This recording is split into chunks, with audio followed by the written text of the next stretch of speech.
আমার পৃথিবীতে আমার তাওহীদের আলোচনা করার জন্য তোমাদেরকে পাঠাচ্ছি, তোমাদেরকে নবুয়ত দিব, রিসালাত দিব, সব দিব, কিন্তু শর্ত একটা, লা তুমিনুন্না বিহি ওয়া লা তানসুরুন্না। আমার এই প্রধান বক্তা সর্বশেষে যাবেন, এই প্রধান বক্তা যখন যাবেন তোমাদের কাজ হচ্ছে তার প্রতি ঈমান আনা, তাকে সাহায্য করা।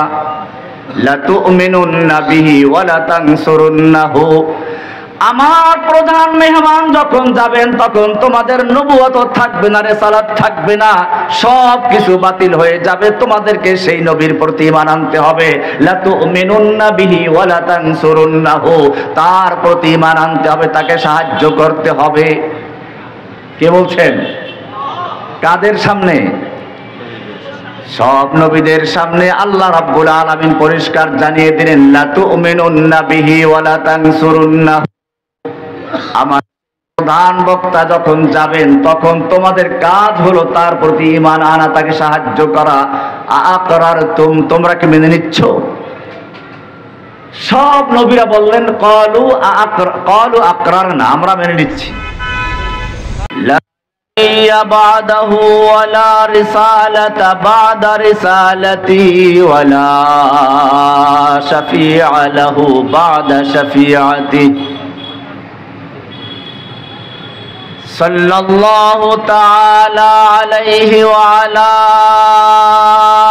آله وأصحابه أجمعين.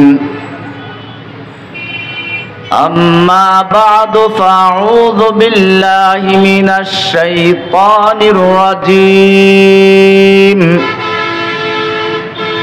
بسم الله الرحمن الرحيم. ما كان محمد أبا أحد من رجالكم ولكن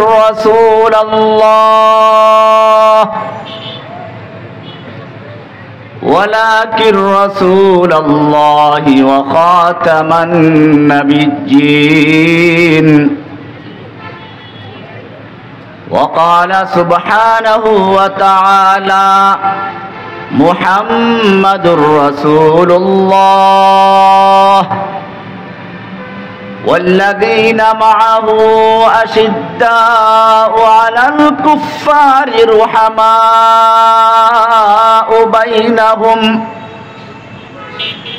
رحماء بينهم تراهم ركعا سجدا يبتغون فضلا من الله ورضوانا. وقال رسول الله صلى الله عليه وسلم كانت بنو إسرائيل تسوسهم الأنبياء كلما هلك نبي خلفه نبي وإنه لا نبي بعدي وسيكون خلفاء. صدق الله تعالى وصدق رسوله النبي الأمي الكريم. ونحن على ذلك لمن الشاهدين والشاكرين والحمد لله رب العالمين. سلام على خير الأنام وسيدي حبيب إله العالمين محمد بشير نذير هاشمي مكرم عطوف رؤوف من يسمى بأحمد. أخلاء إن بعد الحبيب وداره وعز تلاقيه وناءت مزاره فلقد ظفرت بالحبيب بطائله إن لم يلاقي فهذا شمائله. سبت علي مصائب لو أنها سبت على الأيام سرنا لياليا وقال حسان رضي الله تعالى عنه وأحسن منك لم تلد وأحسن منك لم تلد وأحسن منك لم تلد وأحسن منك لم تر قط عيني وأجمل منك لم تلد النساء خلقت مبرأ من كل عيب كأنك قد خلقت كما تشاء نفسي الفداء لقبر أنت ساكنه فيه العفاف والجود والكرم রায়ের বাগ ঐতিহাসিক খতমে নবুয়াত সম্মেলনের প্রথম দিন 14 নভেম্বর 2024 অত্র মাহফিলের সম্মানিত সভাপতি হাজারাতে উলামায়ে কিরাম, বিভিন্ন স্থান থেকে আগত কোরআন প্রেমিক, রাসূল প্রেমিক, খতমে নবুয়াতের সৈনিক ভাইয়েরা, আল্লাহ সুবহানাহু ওয়া তাআলার মহান দরবারে শুকরিয়া জ্ঞাপন করছি, যিনি আমাকে আপনাদের সামনে কিছু কথা বলার জন্য আসার তৌফিক এনায়েত করেছেন। এজন্য বলি আলহামদুলিল্লাহ। আমি উমরার সফরে ছিলাম, আসার কথা ছিল আরো কয়েকদিন পরে, কিন্তু এই মাহফিলের কারণে আমাকে সংক্ষিপ্ত করে আসতে হয়েছে। গত রাত্রে এমন সময় আমরা ছিলাম বিমানে, আল্লাহর নবীর রওজা জিয়ারত করে কবিতাগুলো পাঠ করেছিলাম। খতমে নবুওয়াতের মাহফিল, আমি একটা উদাহরণ দিয়ে শুরু করব।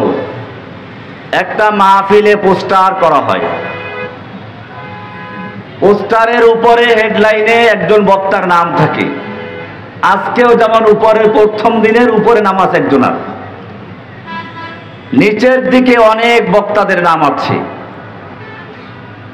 মাহফিল যখন শুরু হয় তখন আগে আসে না পরে আসে? নিচের দিক থেকে বক্তারা আস্তে আস্তে শেষ দিকে চলে আসে। প্রত্যেক বক্তাই বলেন যে আমরা কিছু ভূমিকা পেশ করে গেলাম, সর্বশেষ প্রধান বক্তা আসবেন, তিনি সমাপনী বক্তব্য দিবেন। আল্লাহ সুবহানাহু ওয়া তাআলা নবুয়তের পোস্টার ছাপিয়েছেন। সেই নবুয়তের পোস্টারে হেডলাইনে সর্বপ্রথম এবং প্রধান ব্যক্তি যে ছিলেন, যার নাম লেখা ছিল হেডলাইনে, তিনি হচ্ছেন মুহাম্মাদুর রাসূলুল্লাহ সাল্লাল্লাহু আলাইহি ওয়াসাল্লাম। এরপরে নিচের দিকে অনেক বক্তাদের নাম ছিল। সেই বক্তারা কারা? সেই বক্তারা আদম আলাইহিস সালাম, মূসা আলাইহিস সালাম, ঈসা আলাইহিস সালাম থেকে শুরু করে সব নবীরা। এই বক্তাদের জন্য আল্লাহ রাব্বুল আলামিন একটা আলাদা সম্মেলন করেছেন রূহ জগতেই। সেই সম্মেলনের প্রধান মধ্যমণি ছিলেন আমাদের প্রিয় নবী মুহাম্মদুর রাসূলুল্লাহ সাল্লাল্লাহু আলাইহি ওয়াসাল্লাম। কোরআন ইরশাদ হয়েছে, ওয়া ইয আখাযাল্লাহু মিসাকান নাবিয়্যিন। আল্লাহ রাব্বুল আলামিন ইরশাদ করেন, ওয়া ইয আখাযাল্লাহু, আল্লাহ রাব্বুল আলামিন অঙ্গীকার নিয়েছেন, মিসাক নিয়েছেন সমস্ত নবীদের থেকে। এই মাহফিলে সব ছিলেন নবী রাসূলরা। কোন এক কবি সুন্দর করে বলেছেন, খোদা খোদ মীর মাহফিল বুদ মুহাম্মদ শামঈয়া মাহফিল। আল্লাহ রাব্বুল আলামিন ছিলেন ওই মাহফিলের প্রধান বক্তা, আর ওই মাহফিলের আলোচ্য বিষয় ছিলেন যাকে নিয়ে, তিনি হচ্ছেন আজকে আমরা যাকে নিয়ে আলোচনা করছি, সব নবীদের আল্লাহ রাব্বুল আলামিন একজন প্রধান মেহমানের পরিচয় করিয়ে দিচ্ছেন। ওয়াইদ আকাদাল্লাহু মিসাকান নাবিয়্যিন, আল্লাহ রাব্বুল আলামিন সব নবীদের সামনে পরিচয় করিয়ে দিলেন, তোমাদের এই মাহফিল দুনিয়ার মঞ্চে তোমরা যাবে বক্তব্য রাখার জন্য, তাওহীদের আলোচনা করার জন্য। কিসের আলোচনা? আমার পৃথিবীতে আমার তাওহীদের আলোচনা করার জন্য তোমাদেরকে পাঠাচ্ছি, তোমাদেরকে নবুয়ত দিব, রিসালাত দিব, সব দিব, কিন্তু শর্ত একটা, লা তুমিনুন্না বিহি ওয়া লা তানসুরুন্নাহ। আমার এই প্রধান বক্তা সর্বশেষে যাবেন, এই প্রধান বক্তা যখন যাবেন তোমাদের কাজ হচ্ছে তার প্রতি ঈমান আনা, তাকে সাহায্য করা। লা তুমিনুন্না বিহি ওয়া লা তানসুরুন্নাহু। আমার প্রধান মেহমান যখন যাবেন তখন তোমাদের নবুয়ত থাকবে না, রিসালাত থাকবে না, সব কিছু বাতিল হয়ে যাবে। তোমাদেরকে সেই নবীর প্রতি ঈমান আনতে হবে। লা তুমিনুন্না বিহি ওয়া লা তানসুরুন্নাহু, তার প্রতি ঈমান আনতে হবে, তাকে সাহায্য করতে হবে। কে বলছেন? কাদের সামনে? সব নবীদের সামনে আল্লাহ রাব্বুল আলামিন পরিষ্কার জানিয়ে দিলেন, লা তুমিনুন্না বিহি ওয়া লা তানসুরুন্নাহু। আমার প্রধান বক্তা যখন যাবেন তখন তোমাদের কাজ হলো তার প্রতি ঈমান আনা, তাকে সাহায্য করা। আআকরারতুম, তোমরা কি মেনে নিচ্ছ? সব নবীরা বললেন ক্বালু আকরারনা, আমরা মেনে নিচ্ছি। এরপর আল্লাহ বলছেন, ফাশহাদু ওয়া আকুম মিনাশ শাহিদিন, তোমরা সাক্ষী থাকো, আমিও তোমাদের সঙ্গে সাক্ষী আছি। এরপরে মাহফিল শুরু হয়ে গেল, পৃথিবীর মাহফিল চলতে থাকলো। প্রধান মেহমান যদি বড় বক্তা হয়, বড় কেউ হয়, মঞ্চটা বড় বানানো হয় কিনা? প্রধান বক্তা আসবেন, এই জন্য মঞ্চ দরকার। মঞ্চটা তো হবে কোথায়? যেহেতু তিনি বিশ্ব নবী, পৃথিবীর মাঝখানে মঞ্চ তৈরি করার জন্য হুকুম করলেন ইব্রাহিম আলাইহিস সালামকে।